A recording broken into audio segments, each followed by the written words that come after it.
Hello and welcome back to the channel. You join us in our self-built campervan Nessa as we are touring Europe for the summer.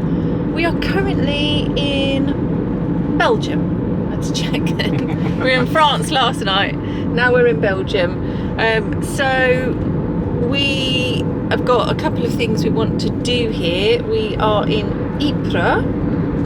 Though we are getting a bit muddled with Belgium, and there's no consistency in which language is being used, is there? I think there is. Like kind of south-east area, it's all French, and north-westish they do speak Flemish, which is basically Dutch. Yeah. From what the lady was telling us, it's exactly the same language, just pronounce things a bit differently. That's our best guess. Yeah.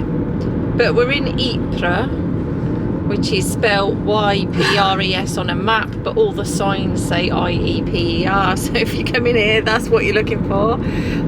So we have just been to visit a family friend's great uncle who was killed in the First World War, and it's a beautiful cemetery.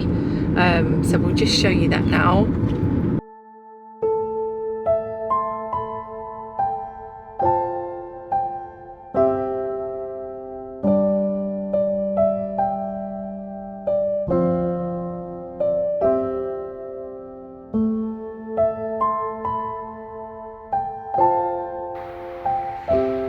So we're at a primarily First World War memorial war grave site, and this behind me, you can just see the remnants of an old building. Is what's left of what was known as Bedford House. It was named that by the British, and it was a castle. And during the First World War, it used to be a field hospital for injured British soldiers. It's about 2 miles behind the kind of front line. All that remains now is that kind of bit there and the moat. I don't know if you can see the water all around as a moat. Yeah, so predominantly all that's left now is that little bit, and then obviously it's lots of graves as well. There's about 5,000 people buried here, predominantly from World War I, but also some from World War II. And of those 5,000, about 3,000 are unidentified. Obviously don't know who they are.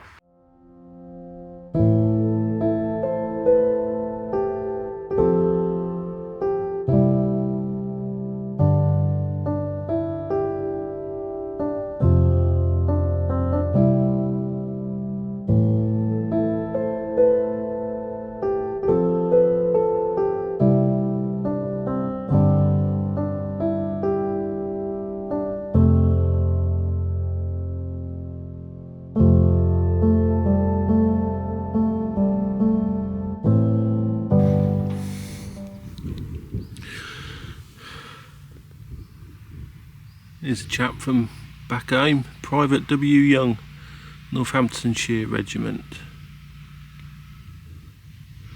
So many of these graves that are marked. Some of them are. They just say soldier of the Great War. Unmarked graves. It's just so. I mean, we all know about this stuff, don't we? All learn and read and watch things about World War I and World War II, but I don't know, you come to places like this and it's just mind-blowingly amazing in a positive and negative way.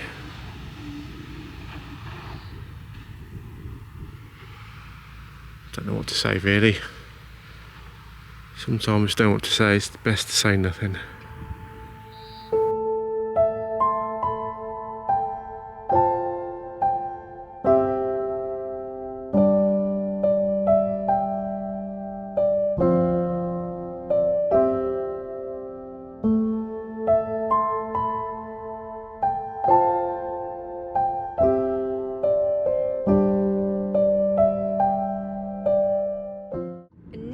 We are heading to a Yorkshire trench dugout, just to come and have another little look at a bit more war history. If you haven't seen our previous video, when we were in Antwerp, we went to visit my great uncle who was buried there because he was killed We originally thought actually killed in Belgium, but he was killed in the Netherlands in a place called Paarl. So we did a video on that, so go back and watch that if you're interested in history.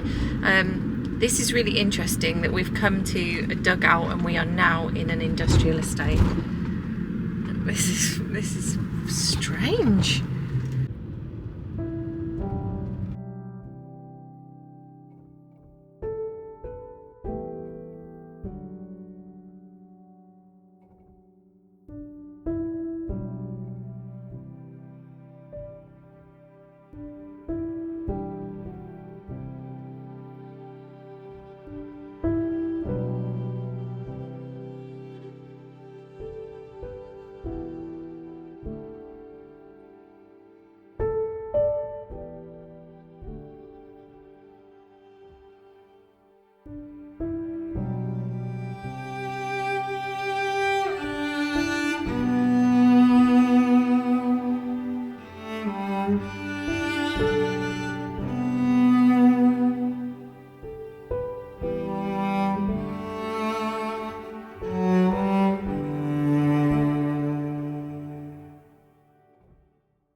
We're in an industrial estate following a poppy sign. Next to a compost Factory. factory. It's a bit Very stinky. smelly.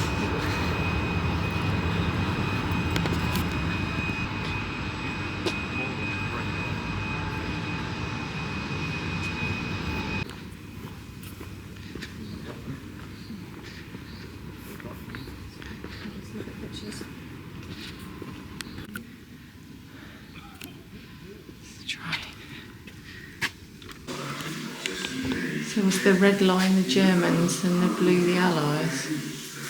Bedford house.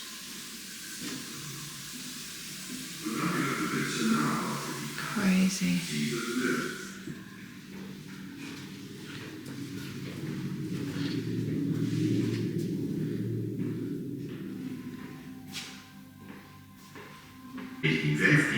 Enkele honderden meter van waar we staan, bij International Trench, westelijk van het Slaan van het kanaal, zorgde voor een tweede correctie in de frontlijn. Daarop volgden 2 jaar van loopgravenoorlog. So not the most touristy of areas.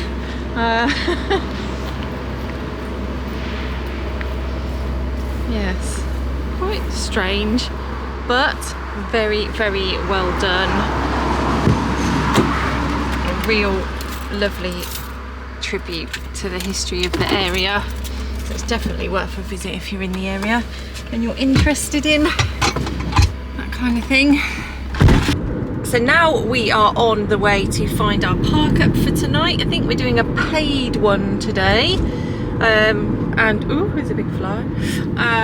Because we are hoping to be able to walk into Ypres, have a good look around everything, and then tonight we want Surprise!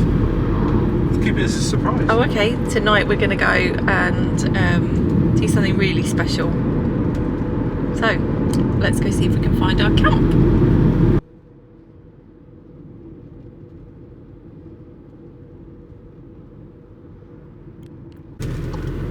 We've got some spaces. We can hope.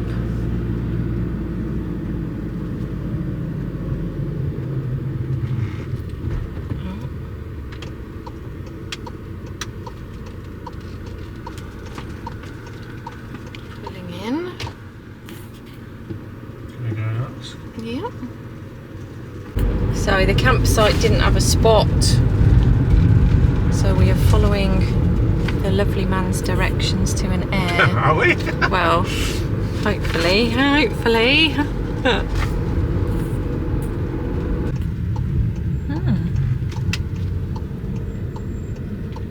Does that mean there's spaces? It says Vrew in green.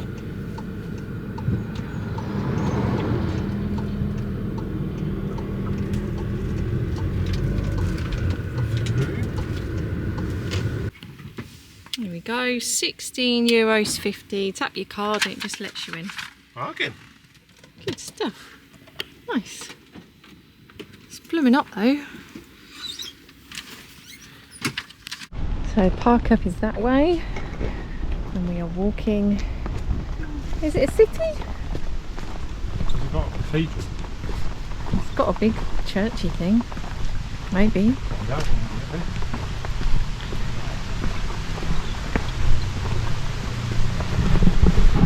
So it's about a 2k walk into Ypres. It's very hot. So the park up was a self-service aire, I think they called it. So you tap your card, opens the gate, and it's €16.50 with power. There was a loo dump. I think you could get water, but no toilets or showers or anything. I think that's our destination. The pointy thing.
No health and safety here, chap. No, there isn't. Oh. You look so small.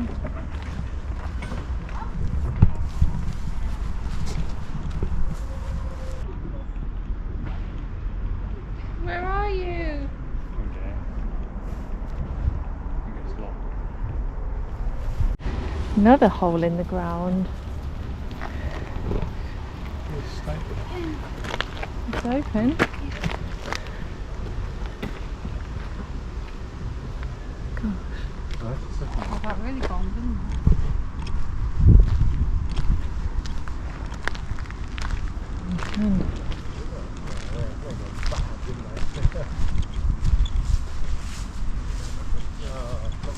No, it's open.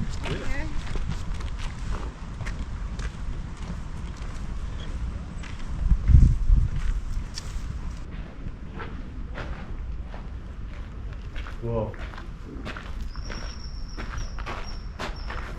Like Gladiator. I was going to say it's like a bull ring. Bring out the light. Hello. Go, go. Do you want some goat? Yeah. You've had 2 lots already. Let's have a goat fight.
back at the camp.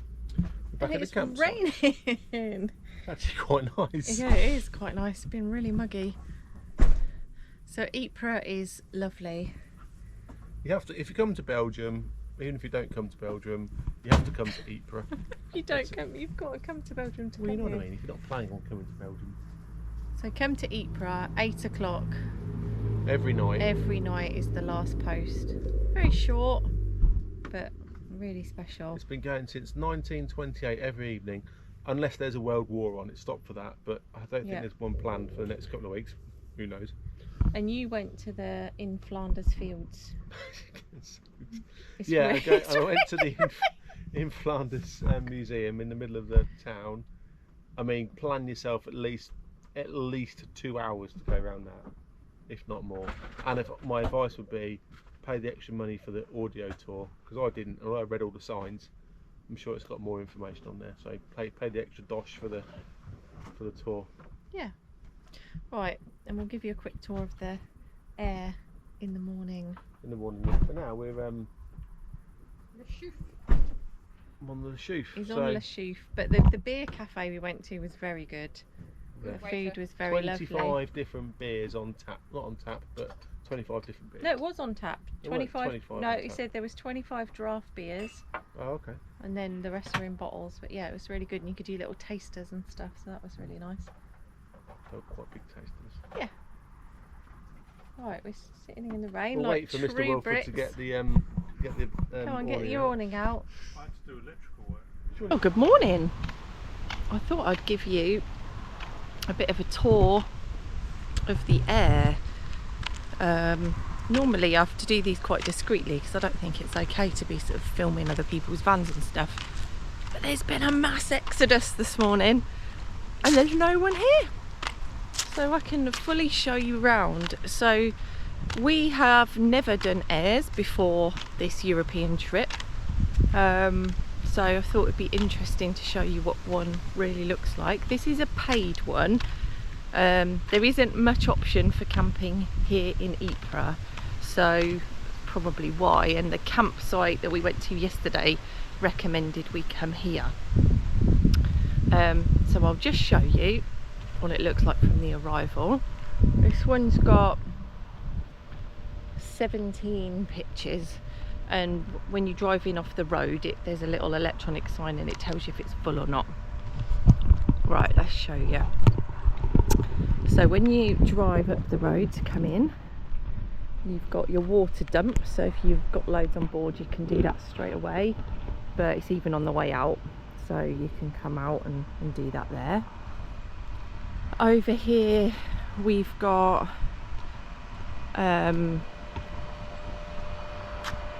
the toilet waste and water for flushing out your cassette, which works, and some hand sanitizer or soap, which is quite good. Then we've got round this side paid for water, so it's €1 for 5 minutes, which is about 100 litres. So you put your euro in and you get 5 minutes of water from there. So if you need any water, you can do that. So to get in, you have to drive up. Yesterday we walked up. It's always on the wrong side, isn't it, for the driver? But you have to drive up. It needs to know there's a vehicle, and then you can select your language up there, and then there was no other instructions, so that got a bit confusing. But you literally tap or pop your card in. It does a pre-register, so it's showing on our Wise account that it's pre-registered the card, and then you drive in, it opens. So it's €16.50 for 24 hours, and it has electric, and the little map here shows you all the electric points, and it's got rubbish. Also, if you were in the area, you could come and use that without having to come in and stay. So a good service point if you need it, and you could get to the rubbish without as well, all the recycling. So the pitches are like a grasscrete, and then you've got the electric points over there, all nicely spread out. really good. And then at the other end you've got all of the recycling, which is great because there's so many that you don't get everything. So you've got glass, general waste, paper and card, and that one's your plastics and your cans, which is great. So some places we've really struggled with all of that. And then when you go to leave, you put your card in again, and then it will charge you for the time that you have been here. So it obviously registers to your card. And then, as you would have saw from the earlier part of the video, you just walk to the centre of Ypres from here. We're in a really nice rural location, and then just round the corner there's a massive fishing lake. No swimming, it's got blue algae in it anyway. But yeah, really nice place to come and drink your coffee. But we had a good night at the Aire. We had a good chat with a lovely couple from Wrexham till it got really dark and rainy, and then all the mosquitoes came out and we ran for our lives. We are off to have another to have a look at something else linked to World War One. The couple we were chatting to last night recommended this spot, said it's just 15 minutes from here. It's absolutely worth going to have a look at. So we're going to go and do that now. Okay, so we have arrived at our next spot. I wonder if any of you can guess what it might be about.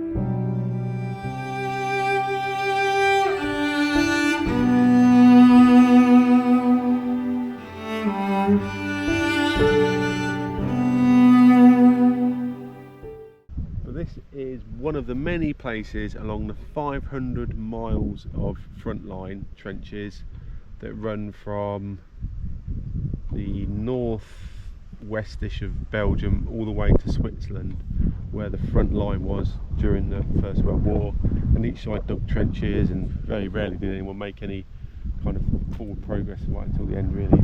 But on the left-hand side here were the British and Allied trenches. I think they were mainly British, I'm not sure. On the right hand side was where the Germans were, and this is literally how close they were to each other.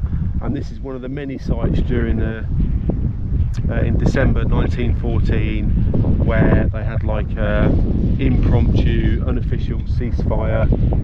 I think it started off with the Germans started singing some Christmas carols, because literally you could hear each other. It's mad. And then the British joined in, and then gradually, one by one, they basically came out, shook hands, had a game of football, shared stories, took pictures, gave each other treats, and like, you know, shared their whatever, like rations and things for however long. And then they went back into their own trenches and started fighting again, which is just mad. And they agreed that on New Year's Eve they would have another truce, so that all the pictures and things that were taken they could come and share to show them what they look like. I don't know if that happened or not, but that's what was in the museum yesterday.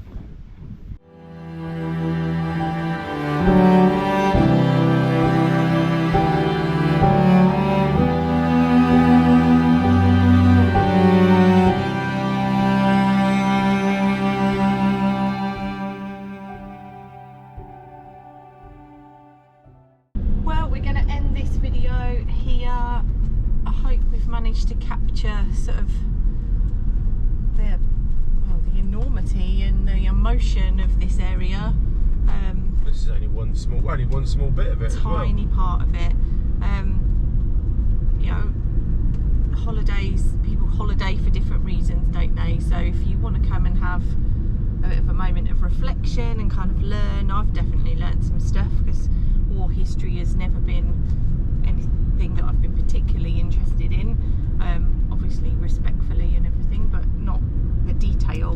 But to actually see it has been really mind-blowing and very humbling, and it's been really easy to do in the van. So if it's on your list, it's definitely doable. That park up at Ypres was perfect. Even if you're not interested in it, just as a town in an area of Belgium, it's lovely. It's really nice, it's clean, it's tidy. There's loads of places to park. It's brilliant. Thank you very much. I was talking to the cyclist, by the way, not to you. So yeah, we'll leave. Thank you very much anyway. Yeah, we'll leave this one here. If you've got any questions or comments about where we've stayed or how we've kind of got on with travelling around little country roads in Belgium in the van, just ask us and we'll do our best to answer. One bit of advice for you, definitely don't miss next week's vlog, because we've got tonight, one more night, we're going to hang around Dunkirk somewhere, because we're getting a ferry really early in the morning back to England, and we're going to be on the ferry. It's getting windy now, it's going to be a choppy crossing probably in the morning, and it's going to be hysterical. Let's see how green you get. Yeah. Right, give us a like and a subscribe, folks, and wish me all the best for next week. Take care, see you soon. Bye.